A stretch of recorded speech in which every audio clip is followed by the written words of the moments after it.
always look forward to a guy, well, said last time he was on, we're fanboys. We actually have our matching Jim Geraghty tattoos. It's wintertime. You can't see him right now, but come summer, lots of people will be envious. Jim Geraghty's on the line from National Review. Jim, good morning. Guys, I'm not even going to ask where that tattoo is. That's your business. That's fine, It's between us and YouTube, Jim. That's all that needs to be said about it. Let's just say this: when we got the tattoos, it gave us a bit of a morning jolt. Yeah. Oh God! All right, yeah.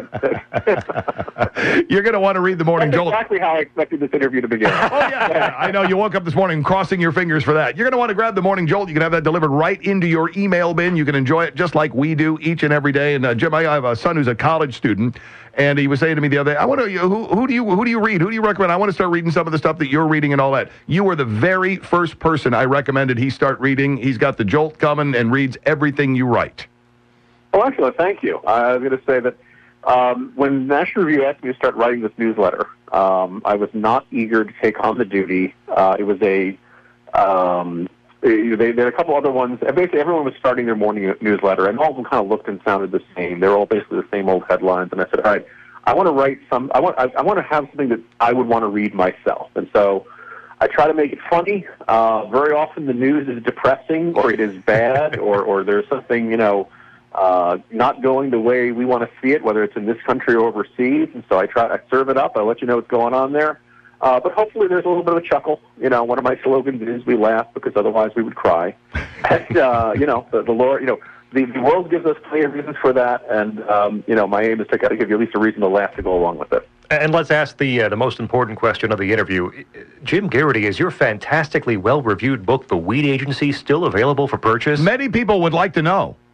Why, it is. Thank you, gentlemen. Yes, available at Amazon.com and BarnesandNoble.com and fine bookstores everywhere. I don't believe it has been shoved back into the remainder's bin yet. It came out in June and is doing fairly well. I can't say anything specific yet. I'm just going to say watch this space metaphorically because there may be some new developments going on another book front. Beyond that, I can't, until the paperwork is done and all that stuff, I'm not going to count. I don't like to count any chickens before they hatch, but I think you get the idea that something is in the works here. Soon to be a major motion picture in 3D.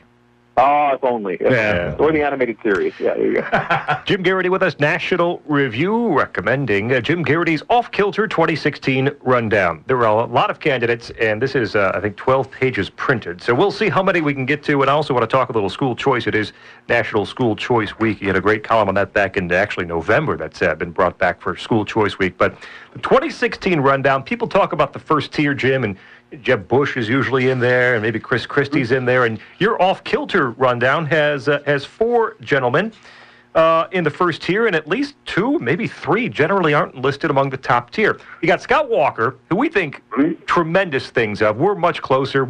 I always thought this talk about him not being a great speaker or being uncharismatic was just people who had not seen him up close.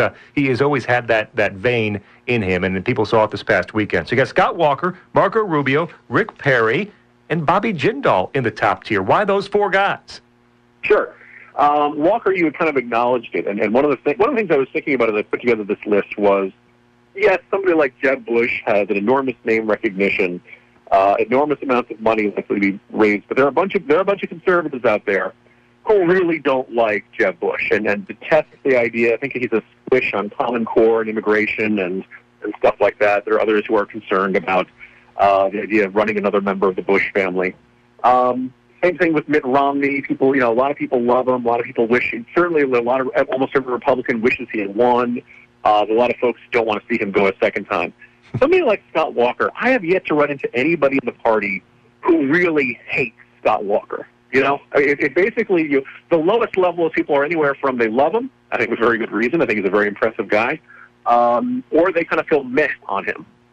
And almost all the guys in that category, with the possible exception of Rubio, because of the Gang of 8 deal, are in that category of they're reasonably popular, they have their fan base, and they don't really have a lot of people, in the Republican Party at least, who can't stand them. Is there anybody that we've mentioned so far who's going to suck all the air, and by air I mean money, out of the room and make it much more difficult for everyone else?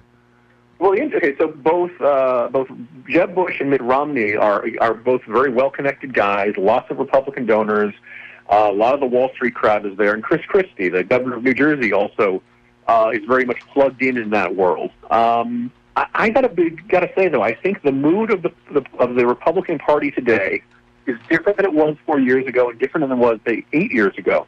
And that in their minds, they've seen this happen twice.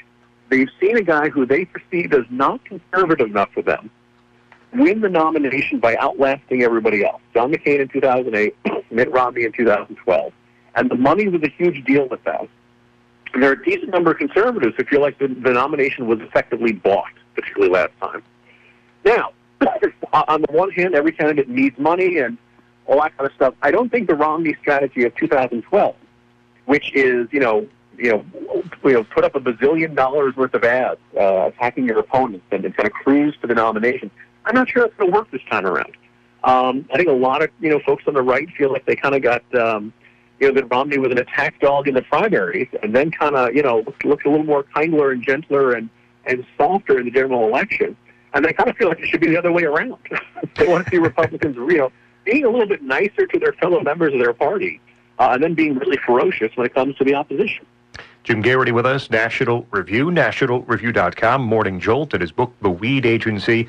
Bobby Jindal, people want to know what makes Bobby Jindal tick. Recommended from, 4 years ago now almost, the cover story from National Review that Jim Geraghty wrote called The Storm Calmer. It's available online. You are a Jindal guy. I like Bobby Jindal an awful lot, too. I worry he might get lost in the shuffle. You've got him in the first tier. I hope that he's around long enough people get a good look at what he's accomplished and how good he is on a number of issues. But why, in your mind, will voters migrate toward him? What will make them stand up and take notice about Bobby Jindal? Sure. Two thoughts. One is that he's in this category of two-term Republican governors, serious sense of accomplishments. I mean, besides the fact that his state was in really rough shape post-Katrina when he took over, he's taken through the Deepwater Horizon mess off the coast, and when I got a chance to talk to him, he's saying, look, never mind the oil spill, which was bad enough, the instant moratorium on drilling that the Obama administration implemented basically shut down the entire economy of all of coastal Louisiana. And so you want to talk about twin crises all of a sudden. Imagine a huge chunk of your state instantly being unemployed. And so he's been a guy who's kind of been tested. He's got an impressive record. Yes, he's a guy. I keep joking that he needs to speak slower, and he needs to, sometimes he needs a translator. But undoubtedly, I think this is a guy who has all the chops to be an effective president. Don't let anybody fool you. He definitely wants to be. Well, I think one other thing, particularly if you look at what he's been doing lately, this is a guy with indisputable social conservative bona fides and a record there. And so, everybody kind of thinks, the Christian conservatives, the folks in the Iowa caucuses, they're going to go to Mike Huckabee, they're going to go to Rick Santorum.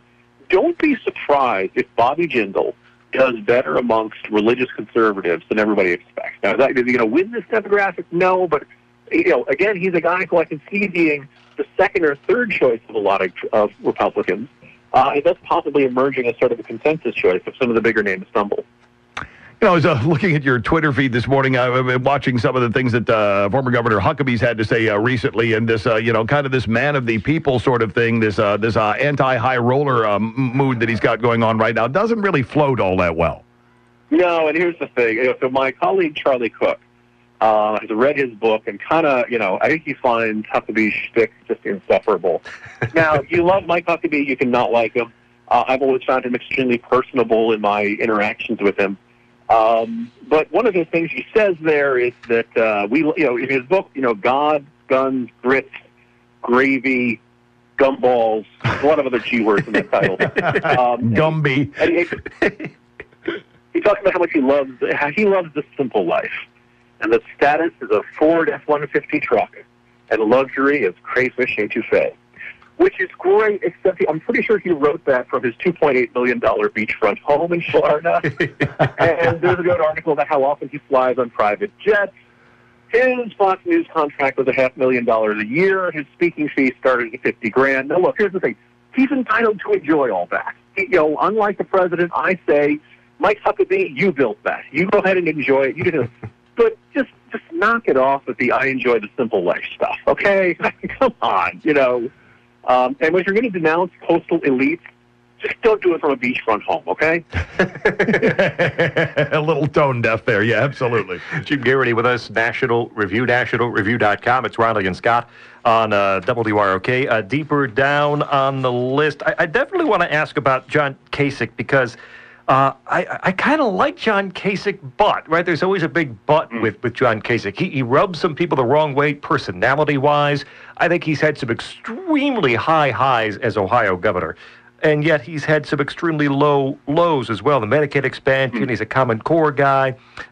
He's using, the Bible to reinforce some of his moves in Ohio. I don't know if he would be a real contender or if he'd wash out quickly if he runs. Yeah, I mean, the first thing is, look, if you're a two-term governor of Ohio and you've been reelected in a landslide, you're going to get some buzz. You've earned that. And so it's not surprising, and you're even if he doesn't run for president or his bid doesn't last very long, you'll hear a lot of talk about him potentially being on the ticket somewhere. You kind of hit on that in your question, that it's tough for a Republican governor to decline expanding Medicaid because, look, as far as it's seen as the compassionate thing to do, health care to very poor people for obvious reasons. This is a big political winner, and some future governor has to figure out how to pay for it. Okay, so on the one hand, the political pressure on a Republican governor, particularly in a state like Ohio, not a deep red one. Yes, there's a lot of pressure to do it. A couple of Republican governors that I'm fans of have done this. Susana Martinez, the governor of New Mexico. Mm-hmm. What separates Kasich is that, one, he's completely convinced it's the right thing to do, doesn't concede an inch to his critics or something like that, and he's just going to go ahead and say, look, this is the Christian thing to do. And the moment you kind of say, here's the thing, guys, how many Obamacare opposing Christians vote in the Republican presidential primary? They're kind of an important demographic. What do you say? And so the moment you're saying to Republican foes of Obamacare, you're being a bad Christian, I just think that's a tough message.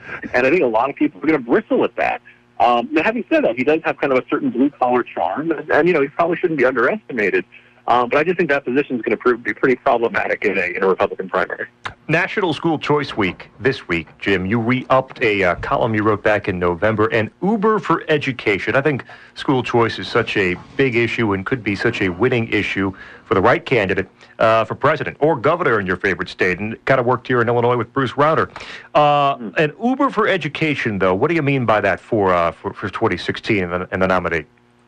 Sure. I wrote this after the midterm elections. One of the things I remember being struck by was how many folks on the right, and certainly folks who, let's just classify folks who are just non-liberals, they felt maybe a sense of relief, but they didn't really feel a great sense of optimism or hope, a real sense that things were going to get better. And I remember thinking, okay, whoever's running for president in 2016 really should have something big and visionary and something that can actually get people excited instead of, let's just go with this guy.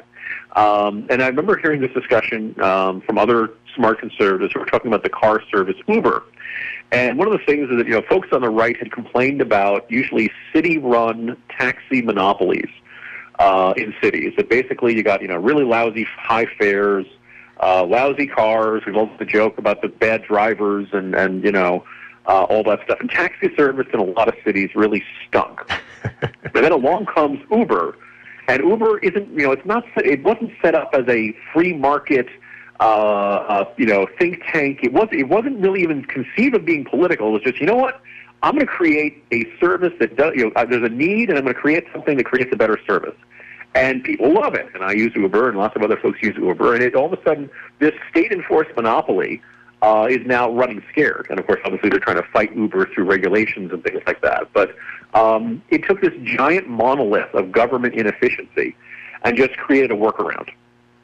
And one of the things I said was, God, wouldn't it be great if you could have an Uber for failing schools? For basically our education system is in too many places is not doing what it's supposed to do, which is to take a child and get them ready for adult life and the working world. And that's ultimately it. Yes, it's great to expand your mind. Yes, it's great for socialization and all that kind of stuff. But ultimately, when parents send their kids to school, whether it's grade school, high school, or universities and colleges, they say, look, take my child and make them ready to be employable by the time they reach 21, 22, or something like that.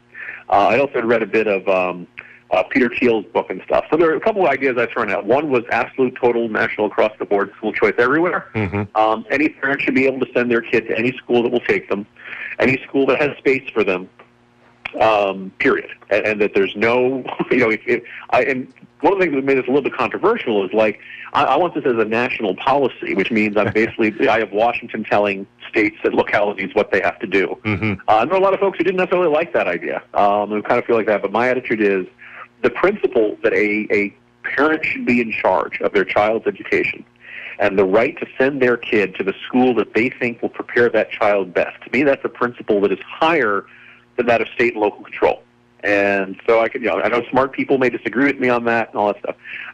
Secondly, I've been a very big issue of trade schools. I think we have to drive a stake to the heart of this idea that every single kid needs to go to college for 4 years. I think, Mike Rowe has this kind of a nonprofit organization that does a fantastic work, basically kind of a scholarship fund, Mm-hmm. to send kids to trade schools. And he says, look, not every kid needs a 4-year degree, but every kid needs a skill. So it's called Mike Rowe Works Foundation. It's a fine institution. I mentioned the Silicon Valley entrepreneur Peter Thiel, who's giving people $100,000 grants to not go to school, to not go to universities, and basically say, look, I'll give you this. If you have a great idea for a business, I'll give you $100,000 to get started on that instead of wasting 4 years in school. Now, the university world hates this proposal and finds it, basically they kind of treat him as the Osama bin Laden of higher education. And, I guess I kind of wonder, I think it's fair to question whether 4-year schools and universities are really doing their job. And I think, I'm certainly open to experimentation in that. And then my third kind of crazy idea was the idea of putting the business world directly into education. We've heard, businesses complaining, these kids, they come out of school, they come out of university, and they don't know how to write, they don't know how to, So, okay, you guys do this. You guys step in this. And one of the great ironies is that I think Ford kind of has a school of automotive engineering. Mm-hmm. That actually does this sort of work. So big companies used to do this, kind of build their own trade schools, build their own schools that were designed to prepare workers to join their workforce. This is kind of me spitballing, but basically it's a way of, look, if a big problem is that our schools aren't preparing, young people for their future employers, let's bring the future employers into the classroom and make very explicit to these kids, here's what we need you to know how to do. Here's what we, are very explicitly, these are the requirements. If you want to come work for us, this is what you do. And God, who would want to learn from the Google Academy, or the SpaceX Aerospace School or something like that? So, obviously this is not, no one's necessarily picked up the ball and run with this, but I'm hoping to see some very big ideas from presidential candidates in the realm of education in the year to come. He's a guy you're going to want to read, you're going to want to get to know, you're going to want to follow on Twitter, read the book, The Weed Agency as well. I'm sure he would appreciate you buying 1 to 15 copies to spread those around to friends as well. Jim Geraghty, we're huge fans, as we pointed out before. We appreciate you taking the extra time for us this morning. Excellent. Thanks, guys. Always enjoy it.